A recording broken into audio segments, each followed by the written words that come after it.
And we are live here at this station of Decapitation without your head. I'm Nasty Neal. I'm Treacherous Trista. And we're joined by Jeremy Ray Taylor, Ben Hanscom of Stephen King's It. And I also saw he's a filmmaker now, which is very interesting. So, correct. Yeah. Super excited about that. it's very Thanks for having me. Yeah, excellent. Thanks for doing it. Yeah, of course. So we'll talk about your filmmaking. Let's start with that. Was that something you always wanted to do? I was not really introduced to the idea of even being a filmmaker until about 2 years ago. And then we decided to just let the rubber meet the road and go. And so we kind of did it with my brother. All of our family is kind of intertwined with some amount of filmmaking. My brother is a director of photography. My mother is an executive producer. My other brother is an actor as well. So we're all kind of like are in that family. So we decided to make a film together. Oh, very cool. Yeah. Is that out? Can people watch it? It is not out yet. Actually, I'm in Atlanta right now, but I go straight to Las Vegas after I'm done here for a film festival. We just got accepted in like 6 or so. Oh, nice. So yeah, I'm super excited. So will that be your first film festival experience? I guess it will. From being a filmmaker perspective, absolutely. Yeah. I don't know if it did festivals or not. It didn't do Any of your previous festivals. films. I guess award shows. Yeah. But no, not film festivals. So yeah, this will be my first one. Oh, it's very exciting. Yeah, I'm excited. So you said that, your family are all involved in film.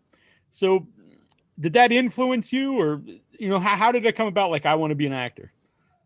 Well, my mother was a manager of a band. So really everybody was introduced to the film world after I was, or almost at the same time as I was.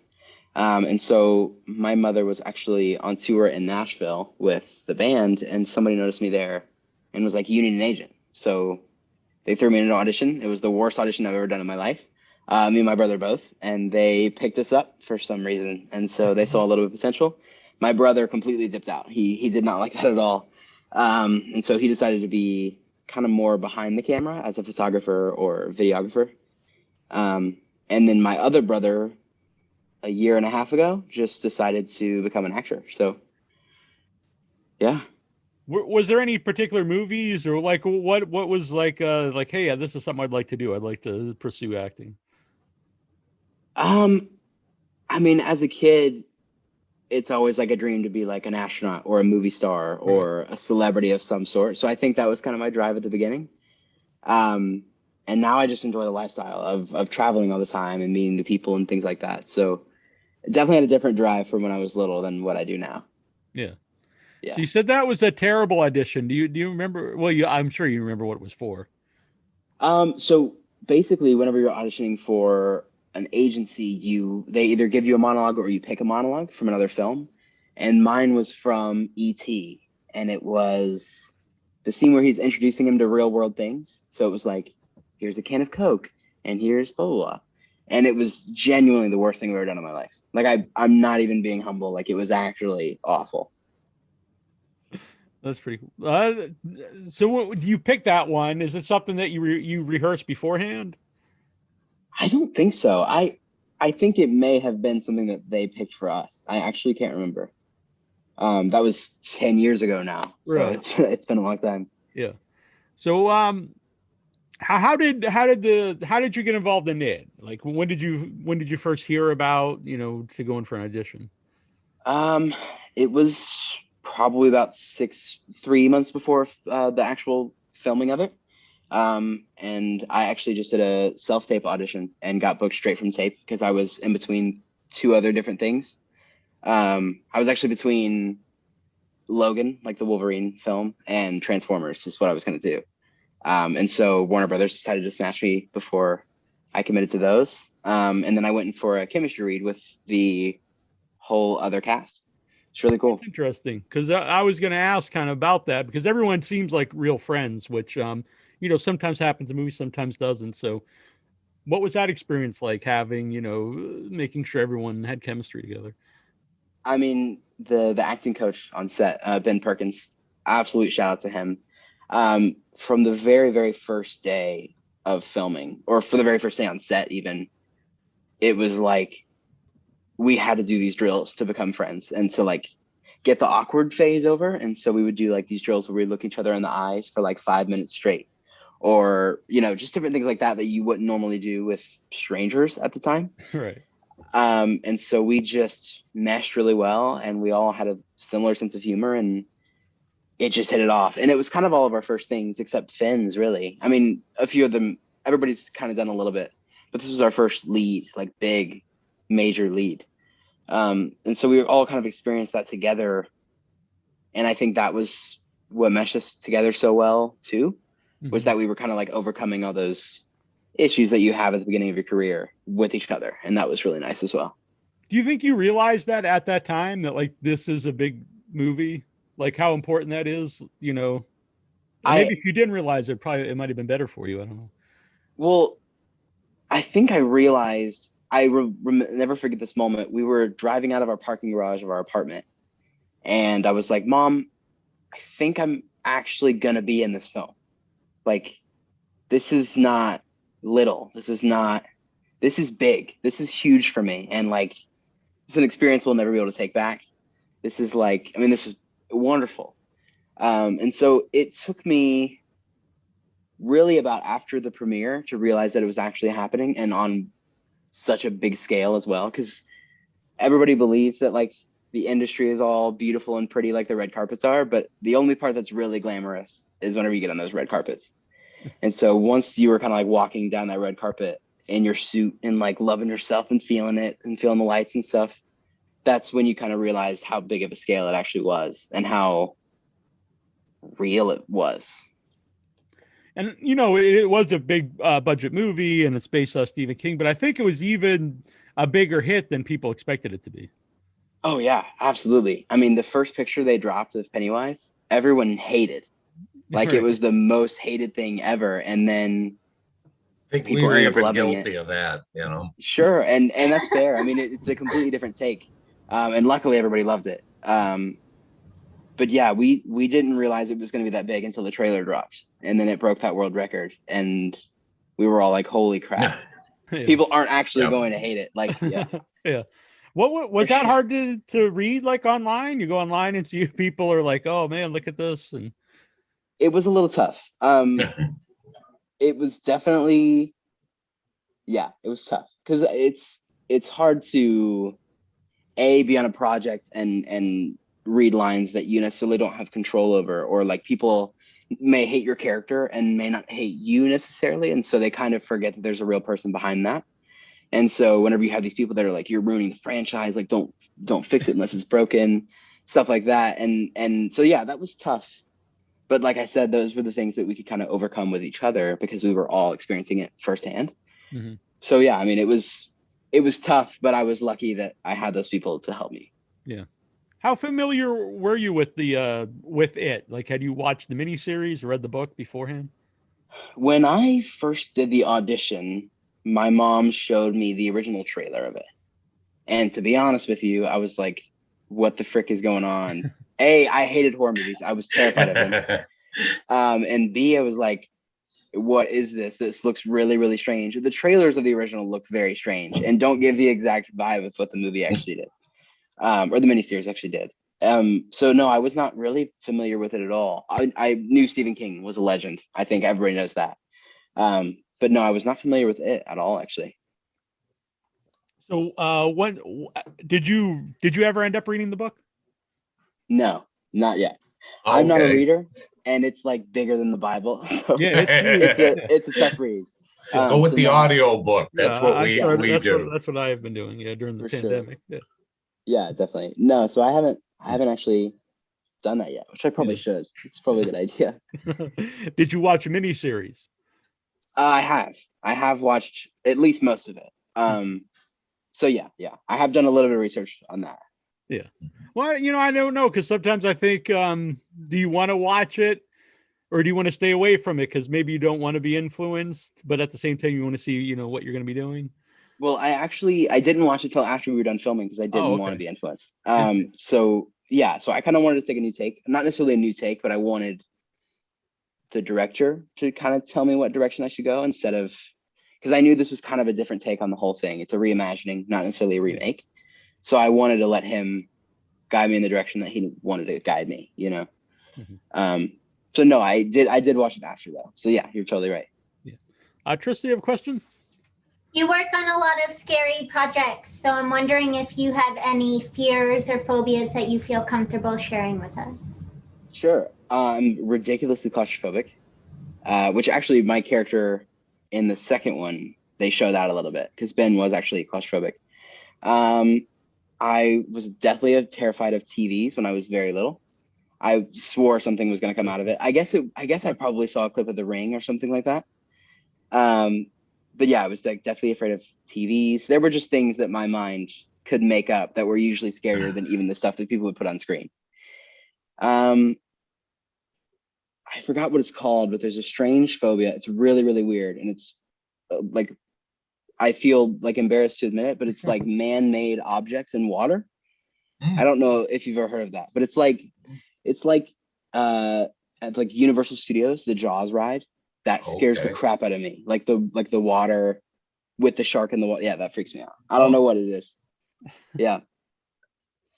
Yeah, I'm going to try to find out what the name of that is, because that is an interesting one. I think it's like submechanophobia, if I had to guess. Yeah, submechanophobia. Oh, nice. All right.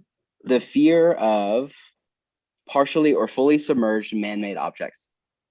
So that's scarier to you than a real shark in the water? Yeah, because a shark's not man-made. That's true. Maybe it's not pretty in the frightening. Yeah, maybe not in the moment. But definitely like videos of that just give me really, really eerie vibes, which is so weird. But yeah.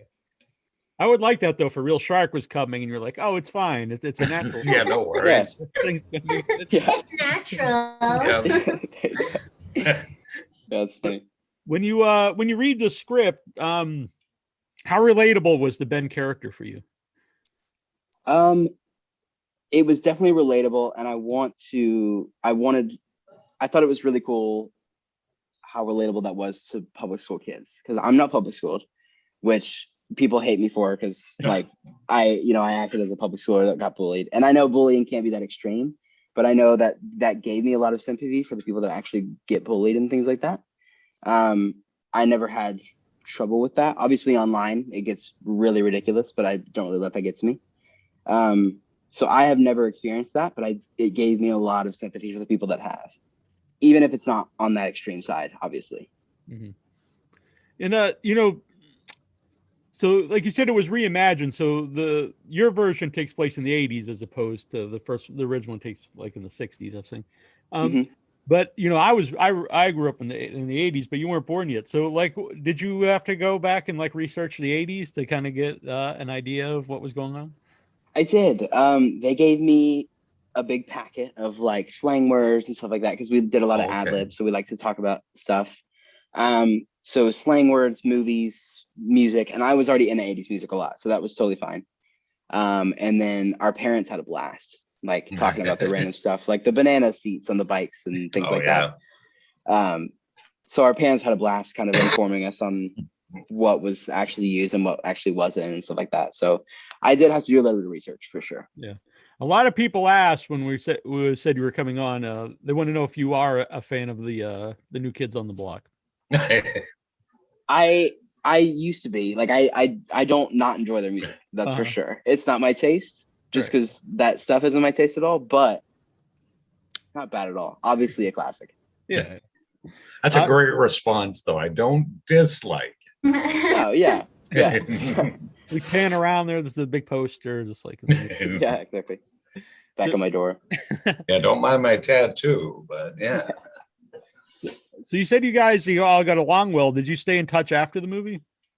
Yeah, definitely. We still have a group chat, and we talk every now and then, and we all kind of live in separate places. But anytime we're in town, we try and get together as much as possible, for sure. Oh, good. Yeah, definitely. We're a really, really close cast, and we got really, really blessed for that. I mean, it was such a wonderful first experience that it almost makes it's almost saddening, because you're not going to get a project that's as good as that. Yeah, you set the bar pretty high with the first one, right? Yep. Yeah, for sure. So that was saddening, but it was fantastic. Yeah. How close did they film your parts for the second movie? Since, you guys are of a certain age, so if they wait too long, you look a lot different. Funny story behind that. It was about a year after, because I don't know if they knew if they were going to make a second one before the first one was successful. But yeah, we had an option, so there was kind of like a plan there for sure, and they had an idea of what they were going to do if they were going to. Luckily, we all kind of grew together, so even though we all grew quite a bit, we all were still kind of the same staircase that we were. But yeah, our faces were completely different. I lost a bit of weight, and so they had to age us down. So they shaved our legs. Yeah, that was weird. They shaved our legs. They did some CGI on our faces, and they actually got voice actors for us, which I didn't know was going to happen until I went and saw the movie. And I was like, is that my voice? I don't think that's my voice. And so, yeah, we figured out they got voice actors for us, which was super interesting. Yeah, I'm interested to rewatch it knowing that, just to see. I know, me too, Neal. Yeah, I was thinking. If you can notice. But they asked you to shave your own legs, right?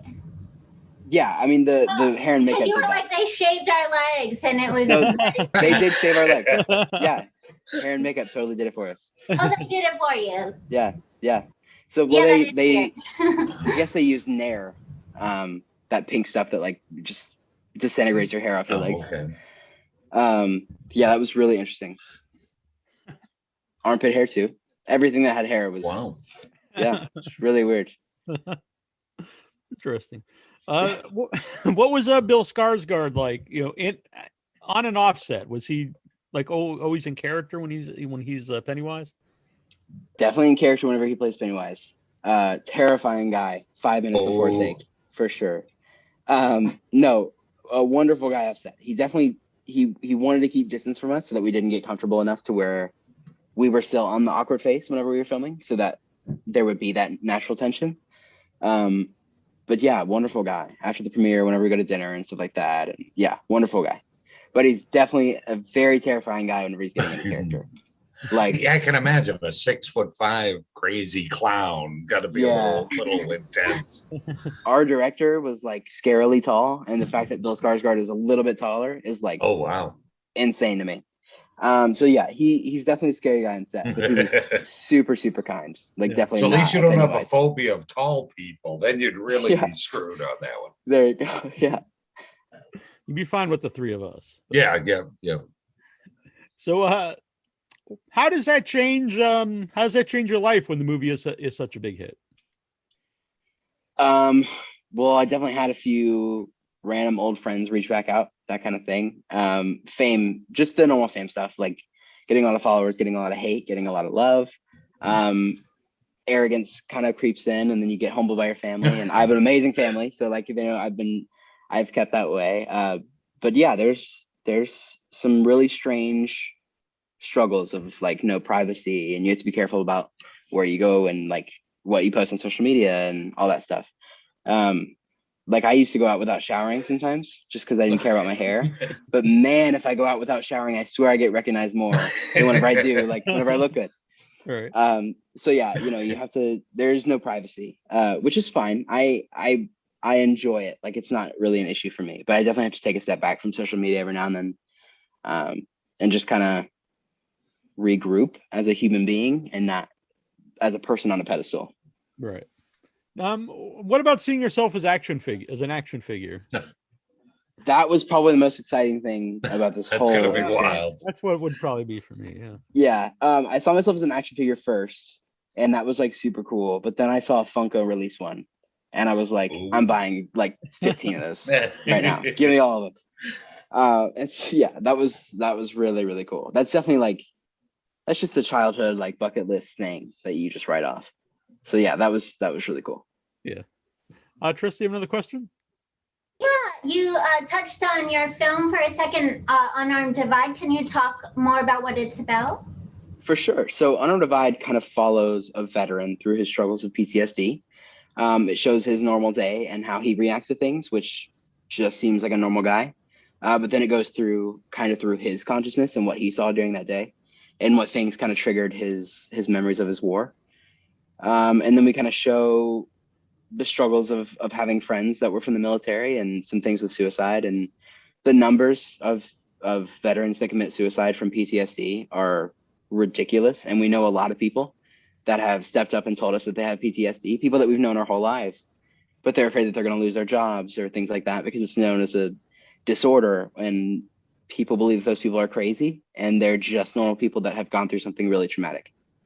And so we're just trying to bring light to that situation and not make it so it's not the people that are running down the streets yelling things and get behind cover and things like that. There are a lot of normal people that have absolutely no issues. It's just that they struggle living on a day-to-day basis. And so we showed that with his family and through his work life and everything like that. So, I mean, it's just a beautiful story of a veteran dealing with his struggles with PTSD. How did you find yourself involved in that? Well, my family has a lot of military background. My papa was in the Air Force. My other papa was in the Air Force. My brother is the actor was in the Navy. I have a brother in the National Guard, and we just have a lot of military experience. And we know a lot of people with PTSD and some people that had a silent struggle, and we've lost some people to PTSD. And when my brother came home from the Navy and wanted to be an actor, he wanted to just write something for himself and skip the auditions and stuff like that. Because, I mean, it took me 6-7 years to get it. So it took me a long time to get there because you have to do the little things and build your career up and build a reel for yourself and things like that. So he just wanted to build his reel for himself. And so that was just like a scene that he wrote for it. And then I was like, this is way too good to just make for your reel. Like, let's do this. And so we decided to do some crowdfunding and raise some money and do it the real way and actually make a short film from it. Interesting. So going forward, do you still want to act, or do you want to direct, or do you want to do a combination of these things? I think a combination of both. I really got inspired to direct whenever I saw A Quiet Place and saw that John Krasinski directed and acted in that. And I was like, well, shoot, if he can do it, I can do it, right? So I kind of went for that. And so I would love to do a combination of both. But I think overall, I've enjoyed directing a little bit more than acting. But they're two completely different things. So it's hard to actually decide which one is more fun or which one, is better. But I'm definitely enjoying both, and I would like to stick with both for now. Yeah. We went to see A Quiet Place too when the theaters reopened. Yeah, it was the first movie. I haven't seen it yet. I want to great. though. So good. Is it? Yeah, I need to see it really bad. Good. And like the first one, it is something that to be seen in the. I think all movies are better in the theater, but yeah, this one's in particular. Agreed. Something about the silence. And the whole crowd gets very quiet. Even people don't want to make a noise touching the popcorn. And then when something happens, everyone for sure shares. Yeah, definitely. Yeah, that's cool. I need to see that for sure. Yes. Now, we had Brandon Crane on a few years ago. We had most of the original cast. And I saw you did a video with him. What was it like meeting the original young Ben? It's very surreal. It's there's a little bit of a passing the torch moment with him and me. Like, it was a really beautiful, like, here you go, like, this is your character now. And I mean, it was beautiful. And especially meeting Jay Ryan as well, like, meeting the person that you're supposed to be playing and then meeting your actual older self is two really, really strange and surreal things. But no, Brandon is fantastic. It's been really, really cool to meet him and share similar experiences. Along those lines, when you meet the person who plays the older yourself when they're an adult, sort of like the chemistry test, do you do anything? So, like, you have any similar characteristics, like mannerisms or anything? Well, the director, Andy, he sent a picture of Jay Ryan whenever he was little. And I swear that dude was me when he was a child.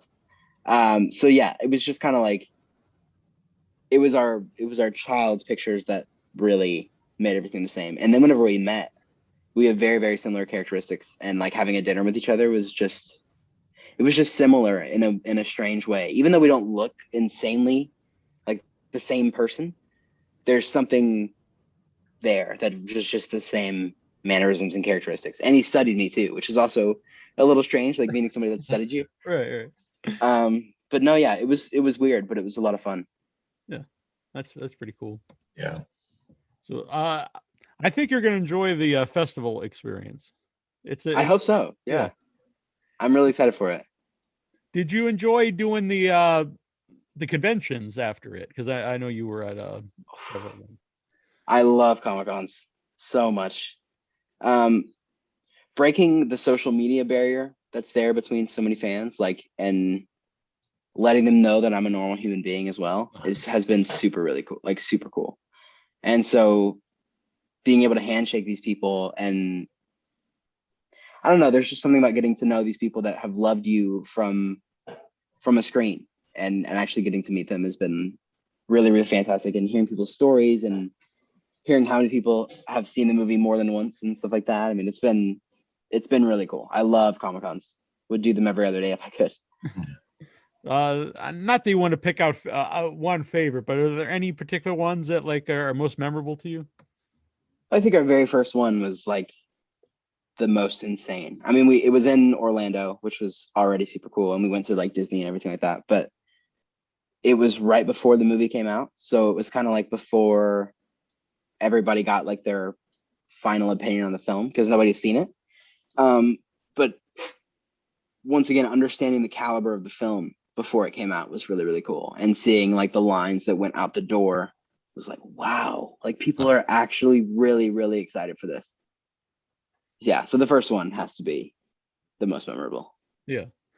Yeah. I was at one you were at Texas Frightmare, I believe. Okay. Yeah. That's awesome. Yeah. So since you did it, you did some other horror movies. You said you weren't a horror movie fan before. Have you become one? Or you still? It's fine. We won't hang up on you. We don't judge. I have gained a ginormous amount of respect for horror films. So now I'm just not as afraid of them as I used to be. And so yeah, I mean, I'm a huge fan. I haven't taken my time to like pay my dues and watch the old horror films like The Shining. I still haven't seen that yet. But like newer gen horror movies, I'm super enjoying. Like the stuff that's just coming out. I love going to see horror films now, for sure. Oh, cool. Very good. Well, we had you on because we're doing a series, the best of the 2010. So, do you have any particular favorites of the last 10 years? That's really difficult. I know a lot of people weren't like a huge fan of this one, but I really enjoyed the movie Hush. Mm-hmm. Oh. It was just a good thriller that like irked me in the wrong way so well. I thought the new Chucky was cool, and maybe it's because I thought it was really cool. I'm not a huge fan of the gory part because I just think that's disgusting. I like the new take kind of on the artificial intelligence take on Chucky. Yeah. If you're gonna remake something, you should do a little something different, I think. Exactly, and I feel like they did enough different without disrespecting the old, while also making something new and nostalgic at the same time. Yeah. Those are good choices. Thank you. A lot of questions here on Facebook, but Trista, do you have a question?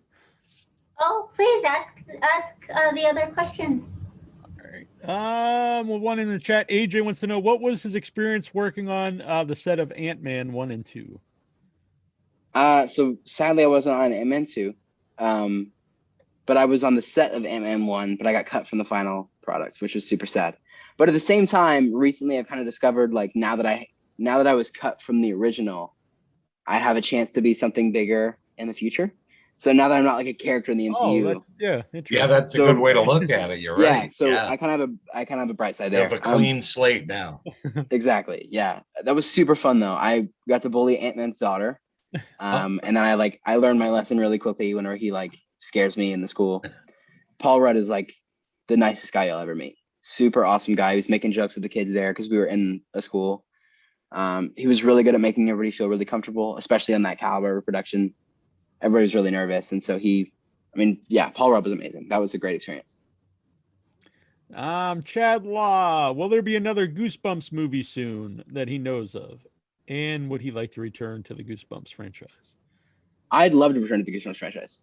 I really, really enjoy that project. I don't think there will be another one, and if there is, I think they're going back to the original cast, but I have no idea. They haven't really talked about that with me at all. I know they had some ideas whenever like we wrapped on that production. But I don't know what their plan is. I hope so, though. I would love to. Casey Dillard, if you watch the original, Are You Afraid of the Dark before joining the new cast?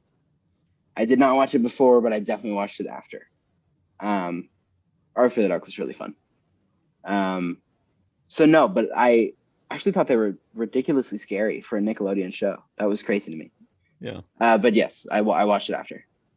And are there any book characters that you'd like to play or make a film of? There are some animes that I'd love to make live action that I'd love to play. And I really just want to play any type of superhero there is at all. Nice. And there are some books that my mom thinks would be really, really good for like live action. I think they're the Pretties, Uglies, and the Specials. I can't remember what it's called. I think it's like that. That I really, really want to make into a live action. But yeah, there are some things that I'm looking into for sure. And there's a horror one that I'm actually working on right now that we are in contact with the writer, and I think we're adapting to screenplay now. But I can't say. All right. Okay. We'll bring it back later on. And, yeah, definitely come back and let us know. AJ Zyla, we already asked about New Kids on the Block, but he has a follow-up to that. Do you have any guilty pleasures that you would like to share? The best one I can think of that's as guilty as possible is that I love Gilmore Girls. Okay. I binge watched the whole it was awful. In like one day. It was really bad. Me and my mom have loved Gilmore Girls and Pretty Woman. Like that's our like go-to hotel thing. Yeah. That's fine. I mean, I'm a big fan of 80s John Cusack movies, so okay. You know, what the hell. And I also watch Love After Lockup, which Leslie Marie wants to know, were you scared at all during filming? Yes and no. Honestly, more scared about ruining the franchise than anything. Right. And it was actually more scary when there was no one on set. So like we were just touring the sets alone. But whenever you're filming, a lot of people don't think about the fact that there's like a whole crew there and there's like 80 people behind the camera that no one else ever sees. So yes and no. When you say that about like touring the sets, because that wasn't something I thought about, but how are those sets enormous? Like the house and underground? It depends on the set. Like the library that I was in, that was shot in 2 separate locations. So the upstairs library and the basement were in 2 completely different locations. And the basement of the library was actually my very first day of filming. And it was in the basement of a really creepy church that had like a ritual pedestal in the middle. It was really weird. I don't want to offend anybody, but it was really strange. And that was definitely very scary because that was a night shoot. We filmed till like 2 a.m. So yeah, I mean, yeah, touring the sets and the sewers were huge. And the Niebolt house was very big. The exterior was very small. The interior was huge because it was shot in like a mansion, rundown mansion. But the exterior was actually built on a fake house, I believe, something strange, but it's not there anymore. So. When you were reading the script, were there any scenes that like you thought this is going to be really difficult to do? Physically or maybe even emotionally or anything? There was one, and I was completely correct. It's the one where we're climbing down the well. We're like, okay, so we climbed down the well into that hole that Pennywise dug through to the sewer. In that hole was like really, really prickly cement or something. I can't remember what it was made out of, but it was very pokey and very hard. And we were fitting 6 kids in that little hole, and it was that small. So that was really tough. But other than that, I was more excited than intimidated, I think. Mm-hmm. Did when was the first time you saw the finished movie? I got to see it early screening at almost the very end of filming. They had like a very, very vague idea of what it was going to look like no CGI or anything like that, which a lot of it wasn't CGI. A lot of that was practical. But the first time I saw the finished product was at the premiere, which I forgot. I think that was like September was like September 3rd or something like that. So, obviously you're in it, but when you see it all edited together, it's completely different. So what did you think of the finished movie, and what was just the experience of watching it, with other people? Oh, I thought it was fantastic. And it was really cool to see like a live audience's reaction to it. To like hear the laughs and hear the screams, or and it's nerve-wracking to see your film about to be criticized, and especially like on the premieres when the Rotten Tomatoes scores come out and stuff like that. Oh, yeah. So everybody was just like refreshing their phones and looking at different things, and so it was a nerve-wracking night, but it was amazing. And then after the film, like we all had like this bromance hug of like we really did this together, and one heck of an experience. Very cool. Angelica Gonzalez here says hello from Mexico, and she wants to know what horror movie have you found the scariest? I love Mexico. I did a Comic-Con there, and it was literally one of the best experiences ever. What horror movie have I found the scariest? To be honest, the more like the things that genuinely keep me up at night are more like the fake YouTube videos that people are just explaining things and show very vague visuals of things. But that's tough. So I would actually say that I get more scared of the fake things that are made from real things, like creepypastas and things like that. Yeah. Interesting. It's almost like the man-made things in water. There you go. Robert Wilson the third wants to know, did you work at all with Stephen King? I guess was he on set at all? I'm very sad about this. I never got to meet him, and I actually left the day before he went and filmed his cameo. So I never got the chance to meet him. I'd love to, though. I feel like that needs to happen at some point. But no, I've never actually met the legend. Michael Groves wants to know, do you have well, you probably, even if you did, you probably can't tell us, but do you have any insight on if they're going to make the third It? No, basically no. I think it'd be really, really cool if they made a prequel of like the 1800s, stuff like that. I think that could get really gruesome. But as of right now, the plan is to not do a third one. Interesting. Aaron Whitlow wants to know, do you plan on doing any more in the horror genre? I'd love to. I mean, right now I am stepping out of it with what I'm doing right now. I'm in Atlanta filming. Can't say what it is. I wish I could. But yeah, I mean, I love horror. I think it's really, really fun. And I have a huge respect for the prosthetics and the practical effects that they do. And I think it's fun getting all dirty and choreography of fighting and stuff like that. I think it's all really fun. So yeah, definitely. I plan on doing more. When you said there wasn't much CGI in the movie, did you find that people thought some of the things that were CGI weren't? Or? I think probably. I don't think I've heard like a specific experience where I was like, oh, that's actually practical. But yeah, I mean,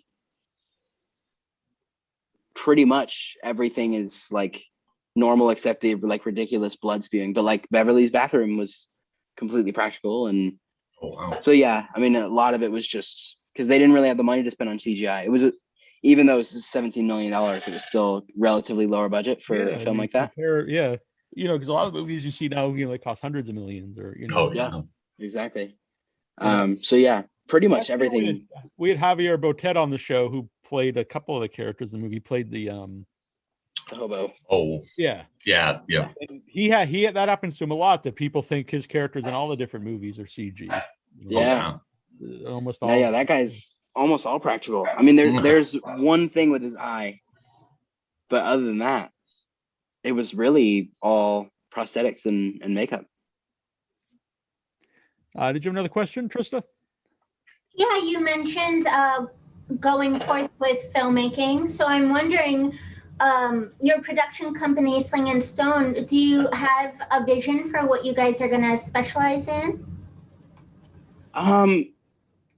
Me and my brother like to write the most. And really we want to do everything. Like I said, we have talked about doing a horror book adaptation, which I'm super excited for.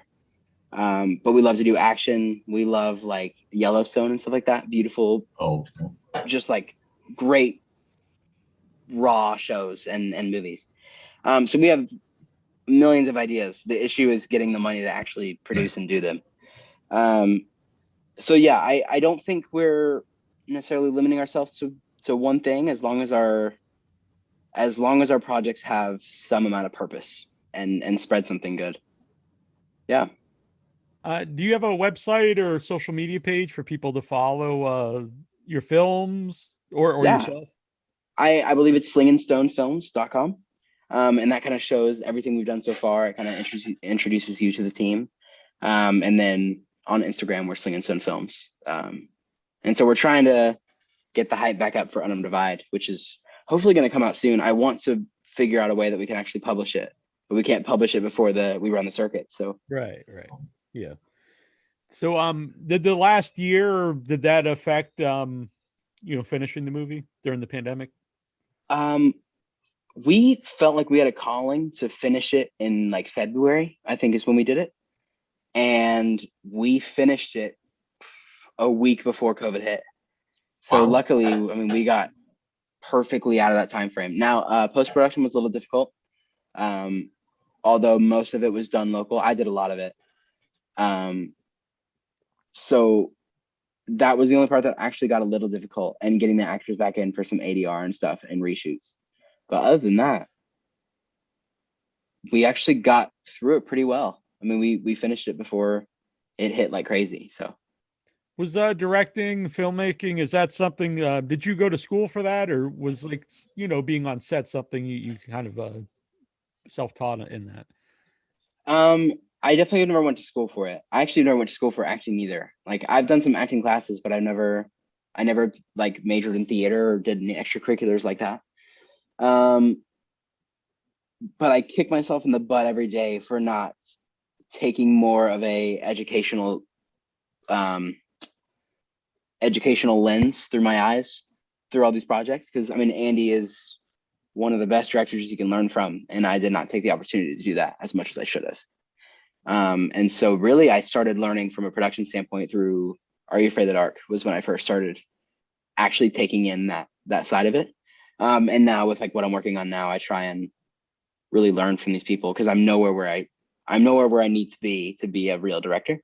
And so I'm trying to learn from these masters. So no, yeah, it's all relatively self-taught and kind of having these really awesome staple mentors.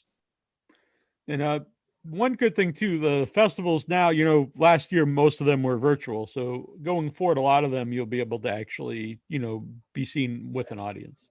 Yeah, for sure. That'd be really cool. So, and if people want to follow you, they can just put in your name, and it's easy to find all your social pretty much pages. Jeremy Ray Taylor on everything, I believe. So, yeah. It's been very fun. I'm glad you did this. Yeah, I'm glad you had me. It's been a long time since I've done like a podcast or interview, so enjoyed it. Cool.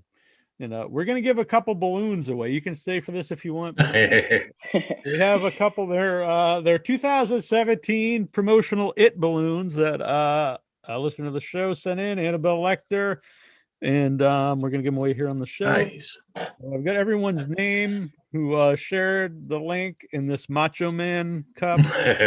Nice. And we're gonna pick them out. It's very high tech here. So the first winner is Bryce Kane. In my very poor handwriting, these are all handwritten. And it was like invisible ink. It took it a second to like show up. Very bright. Very bright here. It's your CGI on there. He's in the chat. AJ Zyla is the second winner. Nice. I'm trying to. I think you can see it that way better. Yep. We don't doubt your integrity on here. Well, you don't, but who knows? People watching, they might know me better now. Yeah, that's true. All right. Thanks, Jeremy. Yes, thank you so much. That was so much fun. Thank you guys for having me. That was a lot of fun. Thank you, guys. Thanks, everyone, for watching. We'll be back. All right. Good night, everybody. Good night.